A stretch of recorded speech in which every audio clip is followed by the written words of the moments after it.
I'm a storyteller, and my stories must be told. I want to talk about Dr. Viktor Lewe, the SS Dr. Viktor Lewe. I'm going to tell you his story. It's a really sad one, but I think his story is the one that's really going to illustrate what's happened to us as a species.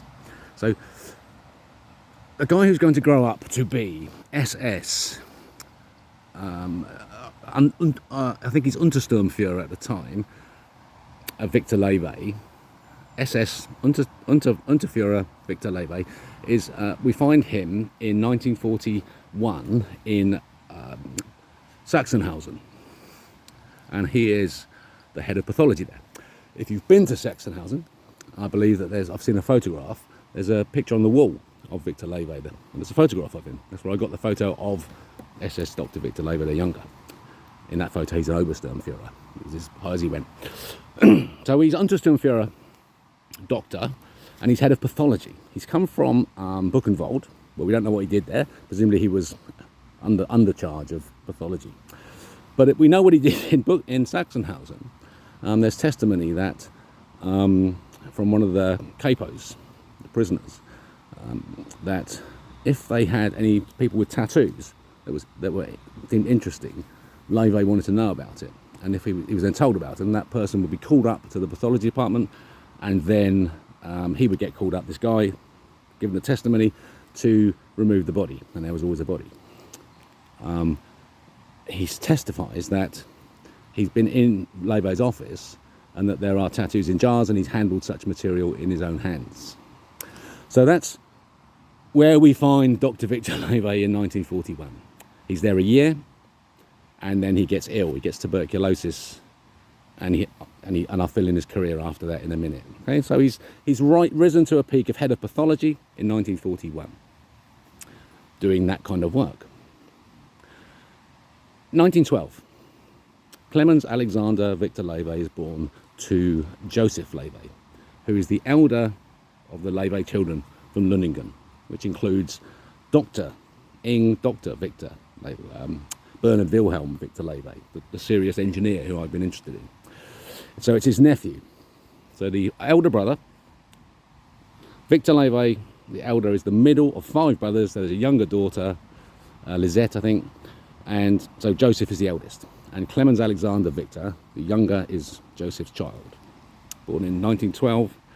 Can't remember his birthday now. And so he's raised by Dr. Viktor Lewe's family.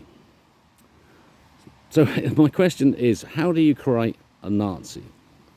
And it's the thing, we're not allowed to talk about Nazis, so I'm talking about this one. This one, it's an illustration. This is a true historical, documented fact. I've got all the documents for this. How do you craft a man like SS Untersturmführer Dr. Viktor Lewe? Well, you abuse him as a child. You pass around a paedophile ring, and so he hates himself and feels himself just a slave of others. Now, I don't know who, I'm not saying anyone's name, yeah, but I just know he's in this cycle, it's a circle of people from Lunningen, and they're an aristocratic German family.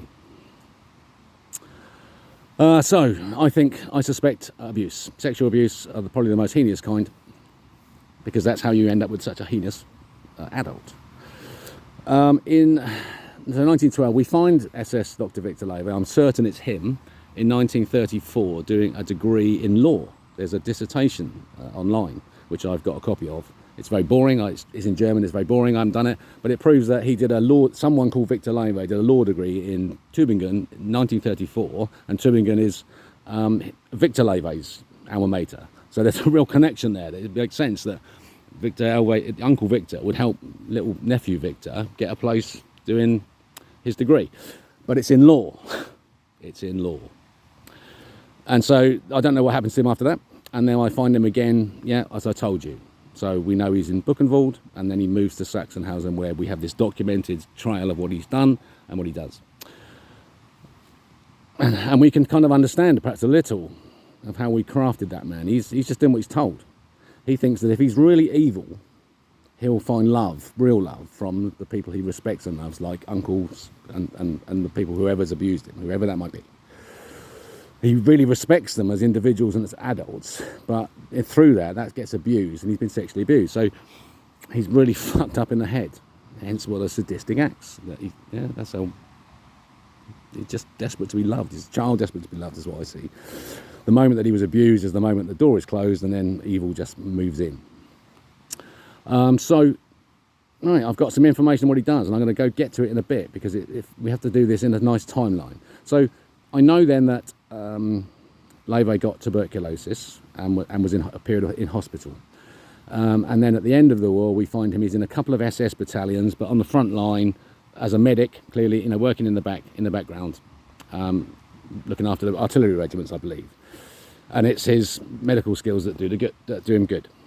Now, I believe he learned them medical skills the hard way, by experimenting on prisoners. He crafted his own. He's an autodidact. If he's a Lewe, he's incredibly smart. Among the smartest people on the planet. So he's worked out how to be a physician through autopsies of however, the Nazis were in charge in 1934. He could get hold of as many people he wanted to experiment on, should he feel like it, and he did. So that was his medical career. At least he's put in some good use now. At least it's people being saved by his work.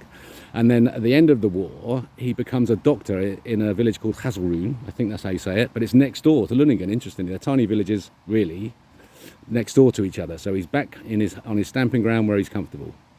And then in 1965, he dies, 50-something. Okay? Because he's been ill, this tuberculosis probably did him a disservice. Plus, he's carrying the burden of all the deeds that he's done. He's passed over for promotion because he wouldn't give up the church. Interestingly, if you hold on to the church in the SS, you stop. You can't get any higher, and he wouldn't. He's Catholic, so that was nice. Anyway, at least there's something good there that he's holding on to. He's married twice, but we don't know. I don't know if he's married in Hazelroom. I think it feels like not. He feels like he's leading a sad life, just living a doctor. At least he's doing some good. I've been chasing up all this information about the Lewes, and I've pulled off everything I can. I've been through record offices in Germany, and I've got everything I can find scraped into my evidence file for proof that the Holocaust was set up by Zionists. And so this is Viktor Lewe's story is really nailing the current position of governments into the story of the Nazis. In 1964, one of the records that I was given from the records office was a strange document that the lady that I was dealing with was lovely. The most wonderful person, Bell, my sweetheart, was really so helpful with translations and stuff, because it's all really difficult handwriting and it's in old German, so I can't speak German. So she's been brilliant. She said, I've got this document. I said, great, I'll pay for it. What do you want? I'll pay for it. I had to pay for some stuff, so you owe me some new expenses. And so when this document came, it's 2 letters. I was excited. I thought she told me it was to do with Viktor Lewe's war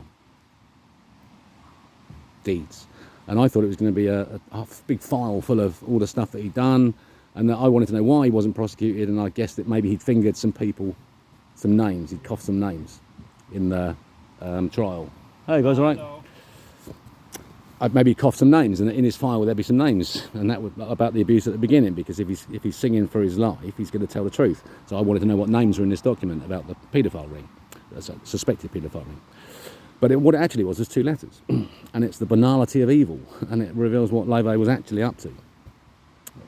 Stone cold, and he got away with it in a ridiculous denazification process, which was just watching a film.